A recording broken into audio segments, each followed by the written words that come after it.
और उनके हम उम्र लोग जिन्होंने अपना एक साथी खोया।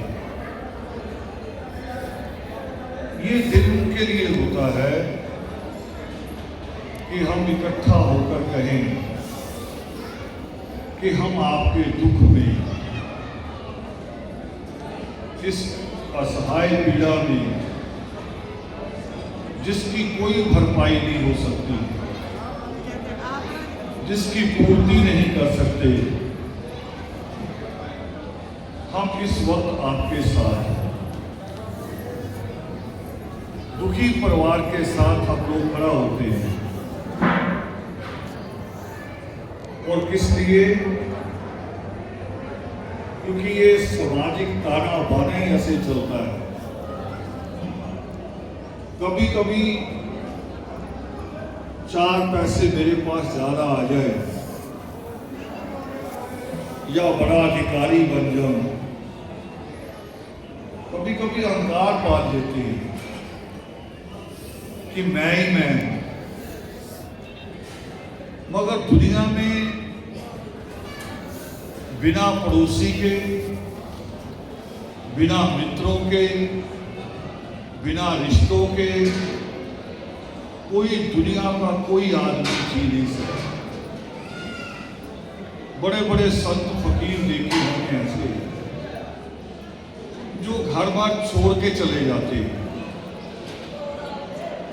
महात्मा बुद्ध की बड़ी कथा है कि सोई हुई पत्नी और उसकी बगल में लेटे हुए बेटे को छोड़ के चले गए, मगर वापस लौटे कहां? करे जब ज्ञान प्राप्ति हो गई, गए थे ज्ञान प्राप्त करने, जब ज्ञान प्राप्ति होगी फिर लौटे क्यों?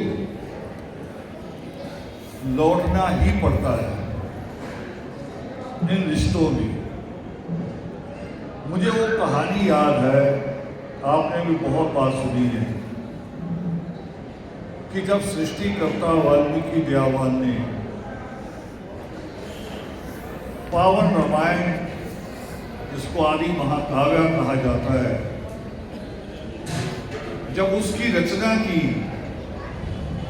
तो उसका कारण हुआ था एक,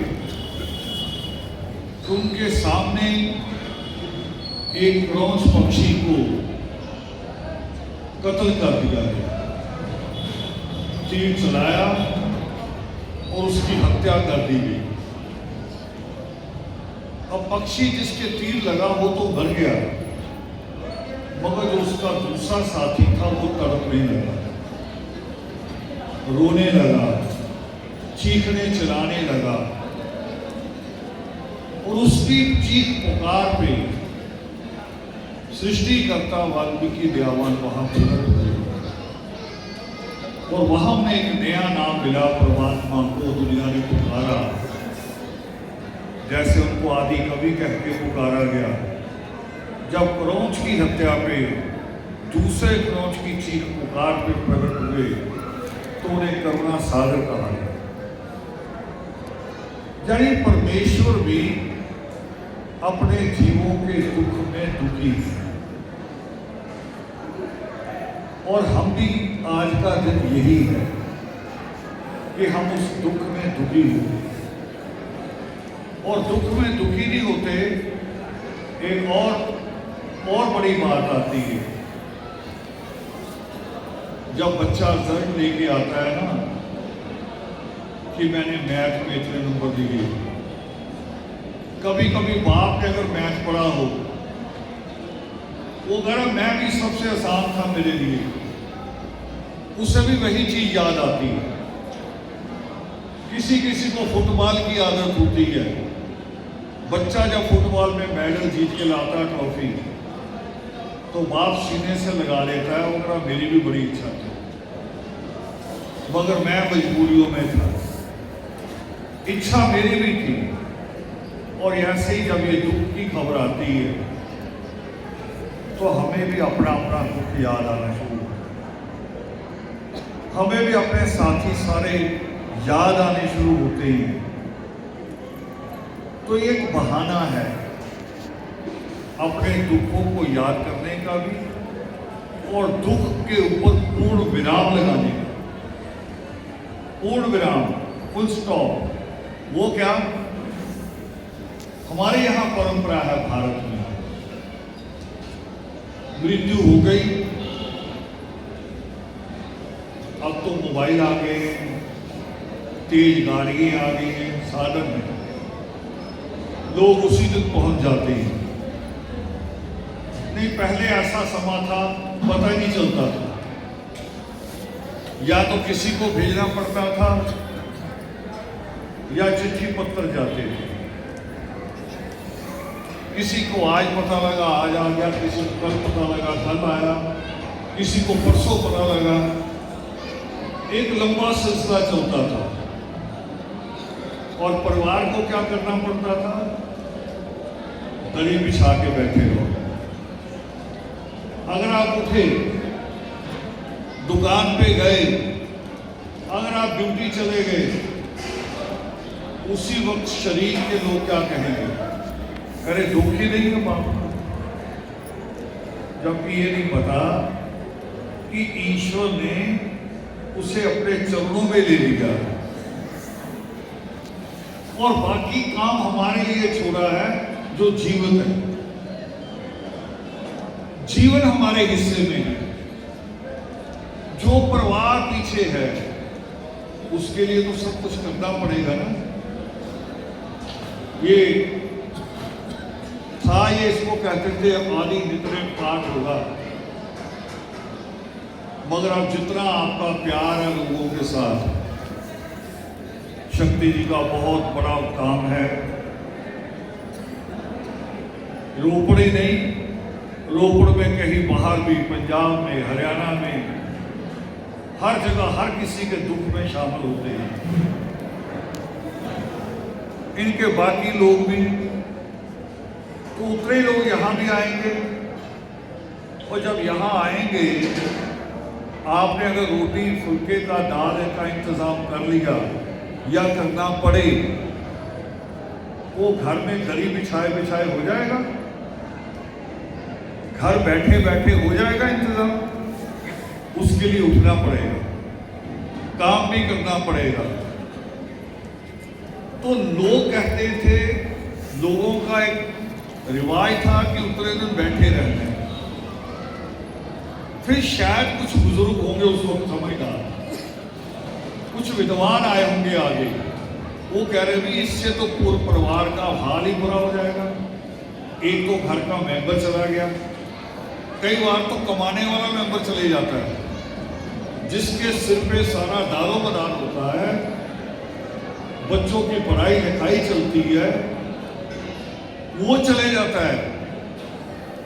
मुझे याद है वो दिन जब गंगाधर की मृत्यु हुई, बाबा साहब अम्बेडकर के पुत्र की। बाबा साहब अम्बेडकर को एक किताब पकड़े हुए देखते हैं, या कहते हैं कि देश का संविधान लिखा। देश का संविधान लिखने के लिए 100 देशों के कानून पढ़े थे उन्होंने, और 100 देशों का कानून पढ़ने के लिए समय चाहिए, त्याग चाहिए, पैसा चाहिए। और जब उनके पुत्र गंगाधर की मृत्यु हुई, बाबा साहब अम्बेडकर पता कहां थे? लंदन के गोलमेज कॉन्फ्रेंस, जहां हिस्सेदारी निश्चित होनी थी, जहां ये हिस्सेदारी निश्चित होनी थी कि आज वीर सोनलाल की क्रिया हम इस धर्मशाला में कर सकते हैं। नहीं तो हमारा तो हिस्सेदारी इतनी भी नहीं थी कि हम अपना अलग से मंदिर बना लें। 4 ईंट के मंदिर हुआ करते थे, 4 ईंट के। एकलव्य की यही लड़ाई थी। मगर मुझे जो बात कहनी यहां, जब गंगाधर की मृत्यु हुई,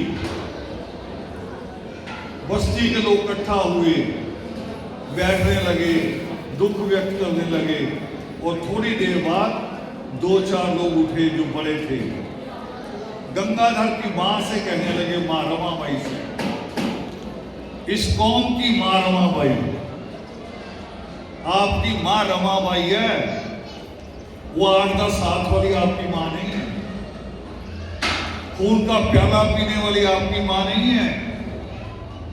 जिसने सबर का घूंट पी लिया, अपनी औलाद कुर्बान कर दी, वो आपकी मां है। याद है मां रमाबाई किसी को नहीं? मां रमाबाई से कहा उठ के बुजुर्गों ने कि पैसे दे दो, हम कफन ले आए। ऐसे ही होता ना आज भी, यही होता है।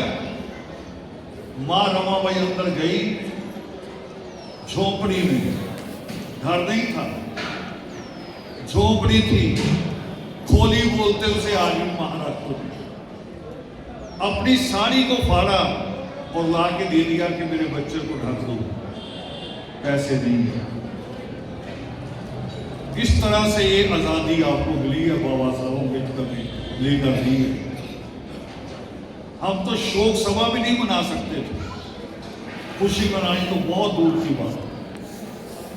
मगर जब आगे बढ़ते हैं, उन सुखों में आते हैं, फिर पिछला भूल जाते हैं। और जो कौम पिछला भूलती है, उसका भविष्य बहुत खतरनाक होता है। उसका भविष्य बहुत ही खतरनाक है। कभी जाओ, आज के दिन गुरुद्वारे चले जाओ, किसी गुरुद्वारे रागी भी लगे होंगे और ढाडी जत्थे भी लगे होंगे। वो बार बार कुर्बानी की बात करते हैं, गुरु गोविंद सिंह, उनके 4 बच्चों की शहादत की बात करते हैं, कौम को जिंदा रखने की। पापी सामने नहीं खड़े हैं कि फांसी लगा देंगे, कौम को जिंदा रखना है कि तुम यहां कैसे पहुंचे। हम याद नहीं रखते। इसलिए मैं कई बार कहता हूं कि जिसको हम अंतिम अरदास कहते हैं, ये अंतिम मूर्ति नहीं है, ये तो बुजुर्गों ने बनाई कि परिवार का शोक पीड़ खत्म करो। इनको मान्यता दो कि कल से ये अपने काम धंधे पे जाए। पीछे से कोई मजाक ना उड़ाए कि पिता की मृत्यु होगी और ये काम पे निकल गए। नहीं तो यहां रोपड़ के बाजारों पे नजर मारो, बनिए कि मां मर जाए, 2 घंटे बाद दुकान खुल जाती है। और यही उनकी किस्मत है, यही उनकी सबसे बड़ी चीज है, जिसके कारण वो सारे कारोबार पे, हम कहते हैं इतिहास पढ़ते हैं बच्चे कि 200 साल अंग्रेजों का राज रहा, हम गुलाम रहे। 500-700 साल मुगलों का राज रहा, हम गुलाम रहे। मगर कारोबार तब भी बनिए के पास ही था, चाहे मुगल रहे चाहे अंग्रेज रहे, क्योंकि उन्होंने जीवन को चुना। जन्म और मृत्यु ईश्वर के हाथ में है। जन्म होगा कि नहीं होगा, जन्म हुआ तो मृत्यु निश्चित होनी ही होनी। कितनी ज्यादा साइंस ने तरक्की की है। हार्ट बदल दिया जाता है, किडनी बदल दी जाती है, पूरा ब्लड चेंज हो जाता है, मगर उसके बावजूद मृत्यु नहीं रोकी जा सकती। सारा कुछ कर लो, बल्कि आज तो मृत्यु का एक नया नजारा दिखाई दे रहा है। यहां से मैं कहूंगा बच्चों को कि जिम में जाने वाले बच्चे जो बहुत रिष्ट पुष्ट है, अच्छे दिखाई देते हैं, नौजवान बच्चों की ज्यादा सूचना आती है कि जिम गए वही अटैक आ गया। मगर ये बच्चे नोट कर रहे, माँ बाप भी, प्रोटीन के नाम पे जो खा रहे हैं डिब्बे, एक तो इसे बंद करें।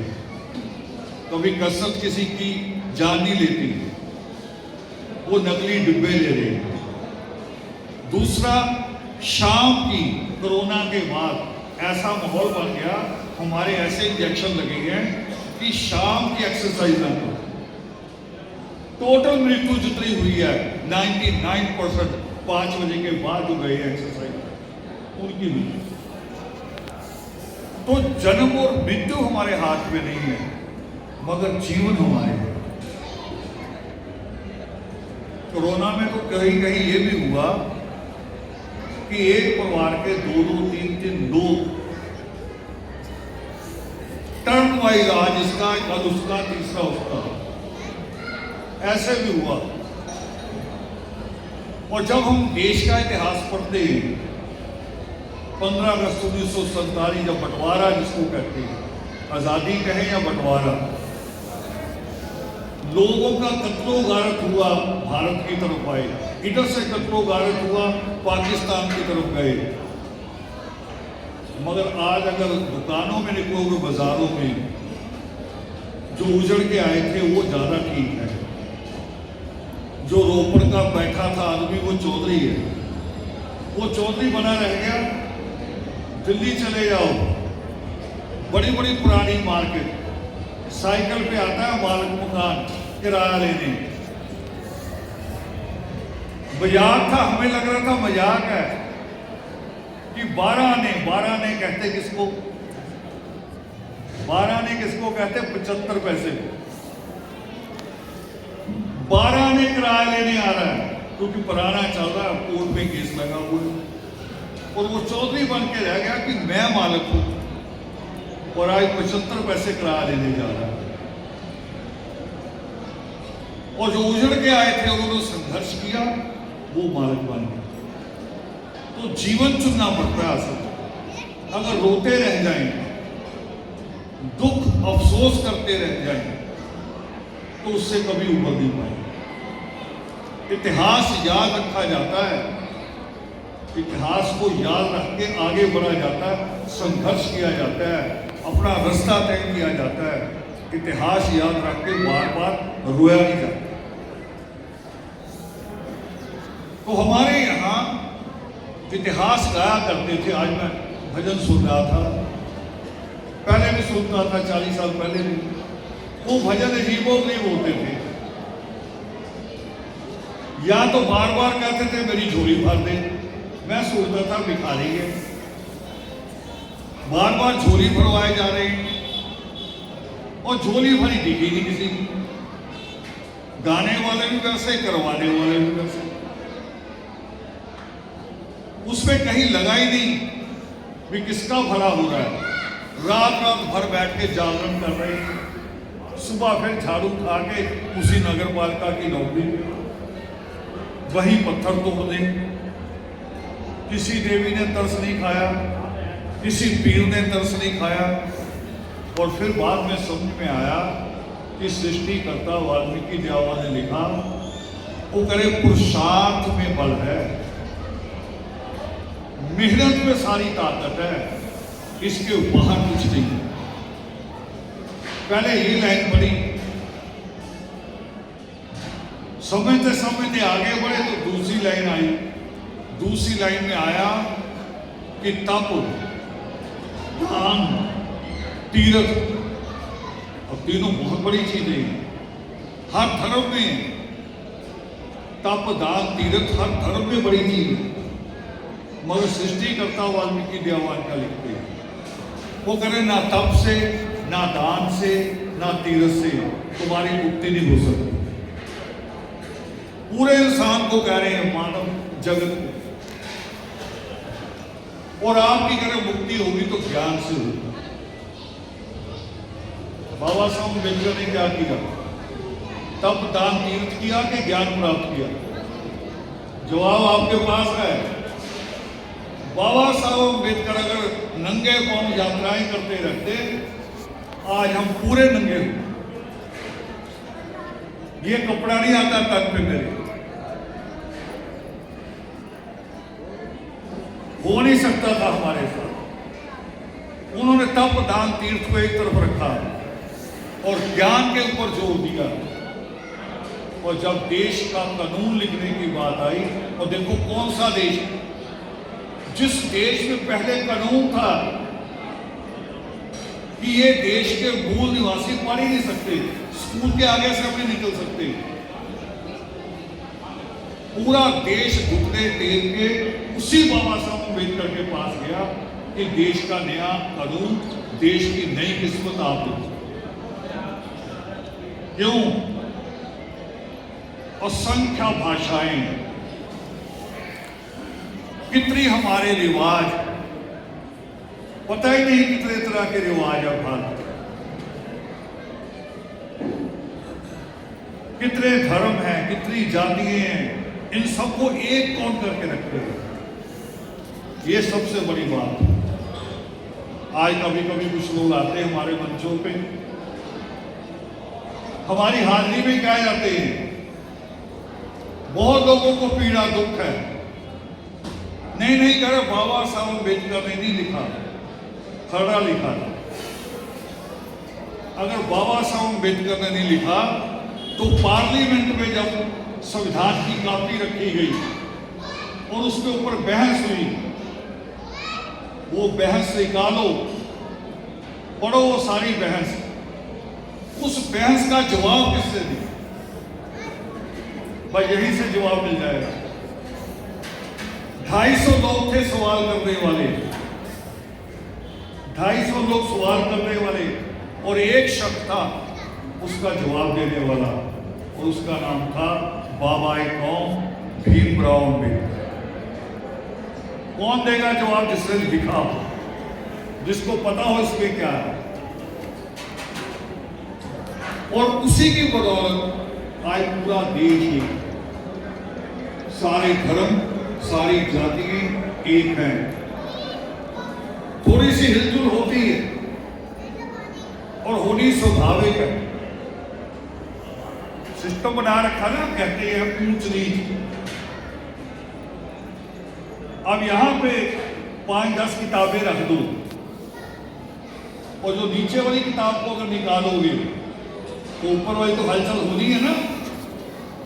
अब नीचे वाली निकल रही है, उठ के खड़ा हो रहा है, वो कह रहा मेरे अंदर बाबा जीवन सिंह का खून है, मैं एकलव्य की औलाद हूं और मैं गुलामी स्वीकार नहीं करूंगा। वो नीचे वाली किताब हिल रही है तो ऊपर वाली में उथल पुथल हो रही है। वो रोज कभी बयान दे देते हैं नया संविधान बनाएंगे। भाई नया संविधान बनाना है तो पाकिस्तान का हाल देख लो। दुनिया का बेहतरीन देश माना जाता था ईरान को, बेहतरीन पढ़ाई लिखाई में, विद्वता में, मगर जैसी धार्मिक कट्टरता आई उसमें आज सबसे बर्बाद देश है। कोई वहां का वीजा लगवाना नहीं चाहता, पर नहीं ईरान नहीं जाऊंगा। यही अफगानिस्तान का हाल। अफगानिस्तान से तो रिश्ते थे भारत के, मगर जब उन्होंने कहा कि केवल इस्लाम और कोई नहीं, जब कहेंगे केवल मैं ही मैं, तो समझो खत्म, मैं मारनी पड़ती। कबीर साहब कहते हैं प्रेम गली अति साकरी या में दोना समाई, जब मैं था तब हरि नहीं, अब हरि मैं नहीं। मैं खत्म करनी पड़ती है, और मैं खत्म करो तो दुनिया के सारे दुख दूर कर सकते हैं। सिर्फ पुरुषार्थ पे जोर दो। सृष्टिकर्ता वाल्मीकि दयावान कहते हैं कि एक लोग नहीं, 3 लोगों में भी अगर आप कामना करो कि मुझे ये चीज प्राप्त करनी है, मैं उसके लिए डट के पुरुषार्थ करो। ये नहीं कि नदी किनारे बैठ कर कोई नाम जप रहा हूं, रब रब कर रहा हूं, अपने आप ही आम टूटेगा, मुंह में गिरेगा, अपने आप नहीं आएगा। और लेट जाओ आम के पेड़ के नीचे, बताओ मुंह पहले होगा कि नाक पहले लगेगा? पहले नाक लगेगा और टूट जाएगा नाक, जिसको इज्जत कहते हो। शायद पुराने ऐसे ही कहा गया हो, मुझे इसकी पूरी समझ नहीं, मगर सृष्टिकर्ता वाल्मीकि दयावान कहते हैं वो करे तुम डट कर पुरुषार्थ करो। 3 लोगों में ऐसा कोई पदार्थ नहीं जो तुम्हें ना हो। और इसका जवाब है हरियाणा की हमारी बेटी कल्पना चावला। हम तो डरते ना ग्रहों से, पंडित आता 4-5 क्लास बड़ा पंडित, जो पढ़ जाता है पंडित, वो तो पंडित जवाहरलाल नेहरू हो जाता है। वो तो किताब लिखता है डिस्कवरी ऑफ इंडिया, जो अनपढ़ रह जाता है वो बाकियों की किस्मत बताता फिरता है, अपनी पता नहीं उसे भी आज रोटी मिलेगी कि नहीं। वो आपको डराता हाथ पकड़ के, कह रहा तेरा मंगल खराब, तेरा बुध खराब। भाई एक तो मंगल मेरा ही नहीं। 100 गज जमीन अपने नाम पे करवानी मुश्किल हो रही है आपको, पूरा मंगल गया कैसे मेरा हो जाए। अगर है तो दो, फिर कह रहे तेरा बुध खराब, किसी का शनि खराब। मगर कल्पना चावला वो ऐसी बेटी हुई देश की जिससे इतनी पढ़ाई की, उसको अमेरिका ने चुना और वो उन ग्रहों पे जाया करती है देखने की कौन खराब है कौन ठीक है। ये है ज्ञान की ताकत। वो ज्ञान जरूरी है और वो ज्ञान ही कहता है कि जन्म और मृत्यु आपके हाथ में नहीं है, जीवन आपके हाथ में। आपने जीवन जीना है, इसलिए इसको अंतिम अरदास कह के हम समाप्त कर देते हैं, नहीं तो दुख नहीं भूलेगा। पिता तो याद आएंगे हर रोज। अभी गर्मियां आ जाएंगी थोड़े दिनों में, एक पंखा भी ले आओगे ना 1000 रुपए का, तब भी पिता याद आएंगे। पिता होते तो कितना खुश होते। घर की एक ईंट लगाओगे तो भी पिता याद आएंगे। बच्चों की शादी करोगे तो पिता याद आएंगे। बच्चे रिजल्ट रिपोर्ट कार्ड लेके आएंगे तो भी पिता याद आएंगे।